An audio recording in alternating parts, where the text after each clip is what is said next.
Hello, ladies and gentlemen. Welcome to another episode of Rise of Kingdoms gameplay from your very own Shappy Gaming.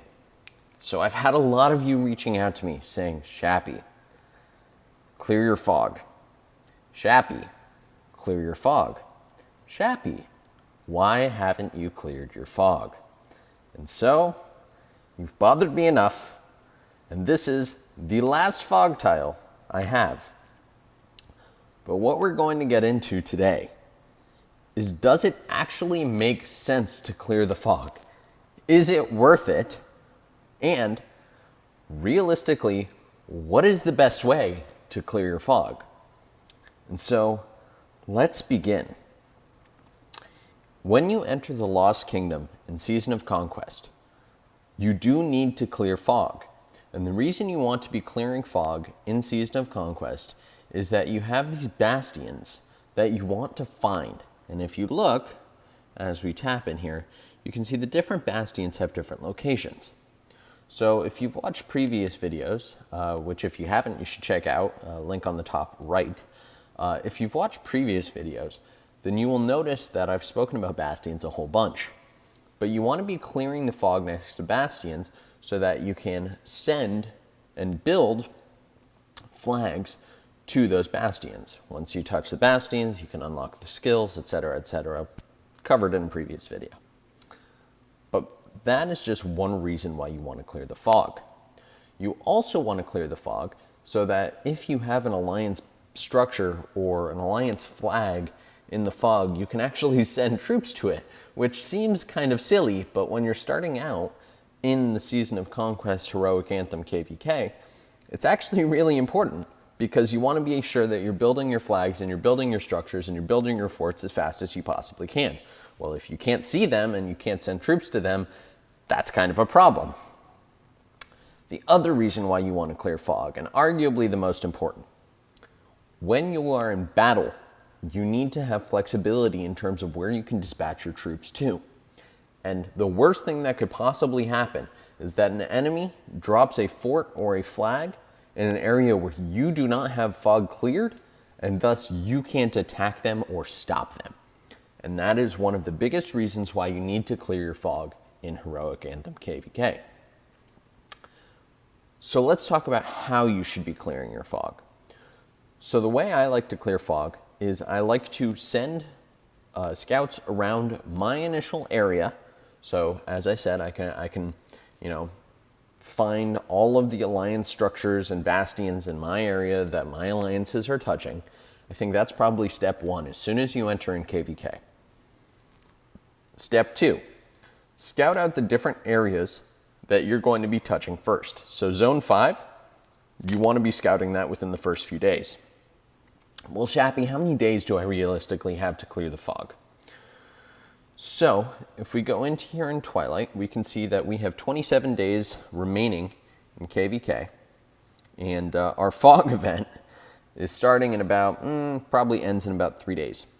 So, that means you want to be clearing your fog before you have 24 days left on this timer. So that means you have some rough math. Let's say KVK is 50 days. Yeah, you have about 26 days or so to clear the fog. But you don't really have that much time, in that you want to clear those zone 5s and zone 6s prior to you actually being in them. So what's the best way to clear fog? So the best way that I have found to clear fog is to actually send your scouts along the outskirts of the map first. And the reason you're going to do that is because you want to be scouting the full blocks of fog so that you're maximizing your usage of your scouts. If you go willy-nilly and you're not really focusing on the outskirts, then it's going to be much harder to actually scout into the map and cover, for example, the enemy zone 4s. So that's one of the things that you want to keep in mind when you're actually going through and doing your scouting of fog. Additionally, you will have, and let's see if I have any, Lost Kingdom maps. And these are absolutely essential. So I do not have any. I used them all up. But they look similar to this, and we'll actually be getting them when we go through and opening our prizes, which is another thing we're going to be covering in this video. you will have these Lost Kingdom maps that you will get as you clear the different villages. And villages are great. Another reason to clear fog. They're going to give you crystals, they're going to give you experience books, they're going to give you Lost Kingdom maps. So definitely another reason. But you're going to have Lost Kingdom maps either acquired through clearing the different mysterious caves or through a previous KVK. And what I would recommend is that you use those maps as early as possible. And the reason for that is that they're going to be clearing a 10 by 10 area, and I would hazard a guess that you need probably between 1,000 and 1,200 in order to actually clear the entire map. I think I had about 400 and something, and it got me fairly far, but definitely had to do some scouting. But the problem is you end up with these little patches of fog like this, and when you're using a kingdom map to clear those, it's kind of a waste because those will automatically clear a 10 by 10, and obviously this patch of fog is much smaller than a 10 by 10. It's probably more like a 4 by 4 or 3 by 3. And so use those Lost Kingdom maps as soon as you possibly can to make sure that you're maximizing the value that you're getting from them. And then I would recommend scouting the rest. The reason for that is you really don't want to end up with a bunch of little pieces. That's what I had. And if I'm going to be completely honest, I spent the last 3 days going through and trying to clear all of the little tiny pieces of fog, which can be really tedious because it's like sending your scouts 13 minutes just to get a tiny bit of fog. So that's just something to keep in mind here. But let's actually figure out what the rewards are for clearing fog. So you get the mysterious caves, which are awesome, and you send your scouts to explore them. And after you do that, you get these mysterious cave chests. And so I've hoarded my chests from probably about 50% fog on because I wanted to show you guys that it does make sense to actually do this, or maybe it doesn't. Let's find out. But you will be getting the mysterious cave chests. And so there are 3 levels. You got your level 1, level 2, level 3 with different quality of rewards. And we're going to be going through that. And then you also get the Twilight rewards for exploring all the fog in the Lost Kingdom, which is 1,000 gems and 3 gold keys. And if we come over here, you should get a Crusader Achievement for clearing fog as well. Let's see here.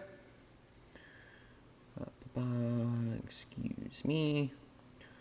Okay, Shappy Squad. Yeah, there you go. So you got Explorer 1, 2, 3, 4, 5. And so you will be getting rewards here from clearing different tiles of fog as well. So just another reason to be clearing the fog. And, you guys can go through and math out whether these rewards are great or not.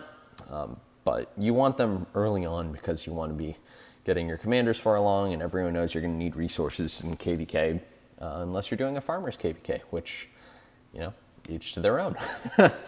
So here are some more rewards that you're going to get from clearing fog. And then last but not least, you will be getting Bastion quests for clearing fog up until you've actually cleared all your fog. And so that's just another reason to clear your fog. And I don't have any Bastion quests for clearing fog because I've cleared all my fog. Well, you guys are actually about to witness me clear all my fog. It seems that we are just a couple minutes away. 21 seconds away from clearing our fog. That's very exciting. And so why don't we give our scout a couple more seconds to finish up. But this is very exciting, and my initial impression, just from all the things that I've mentioned thus far, is that you should really be clearing your fog, if not for the combat advantage, but at least for the Twilight rewards and the Crusader achievements. But let's actually figure out, is it worth it? So let's go in here, and I think I'm going to try and be neurotic about this. It seems we have 37, 25, and 28, so why don't we do 25 of each? So let's do that. So these are our level 1 treasures of the cave. Is it worth it? So we got some food, we got 4,500 crystals, some tomes, a couple hours of speed ups, another couple hours of speed ups, some Lost Kingdom maps, and 160 gems. So that's 160 gems. That's not too bad. and 4.5k crystals, some VIP. Could be better, but not terrible. That's 25 of the level 1. So let's look at the level 2. What do we get here? Ooh, bunch more hours. That's not good. That's not bad. Some free speed ups. 20,000 crystal, that's pretty good. Another 200 gems, so that's not bad. And some VIP points. And now for the fun ones, let's do the level 3 treasures of cave. Okay, Shappy Squad, if you haven't already, be sure to leave a like. I grinded through the fog for you guys, and hopefully the rewards prove to be worth it. I'm very excited. Let's find out. Okay, we got some Tomes of Knowledge, a couple hours of speed ups, a couple gold keys. It's not bad. Some more crystal, some res, and another 210 gems, or 210 gems. That's not bad. So I think once I finish opening these, we'll probably find that I've gotten close to 1,000 gems just from these chests here. Oh, another gold key, and many hours of speed ups. So if the question here is it worth it to clear the fog? I would say, as Shappy Gaming, you should absolutely be clearing your fog. You want to do it so you can get all those chests, so you can get the Twilight rewards, so you can get the Crusader achievements. That is my recommendation to you. And no one can say that I have not cleared my fog. The last scout is out. Let's check. Fog exploration complete. I hope that you've enjoyed. As always, if you have, give me a like. If you have comments or suggestions, leave them in the comment section below. And if you haven't already, be sure to click that subscribe button on the bottom right side of your screen. It means a lot to me, and it makes it so you don't miss any of our videos. I will be covering Osiris League this weekend, so I'm sure you don't want to miss that. As always, I hope you've enjoyed. Shappy out.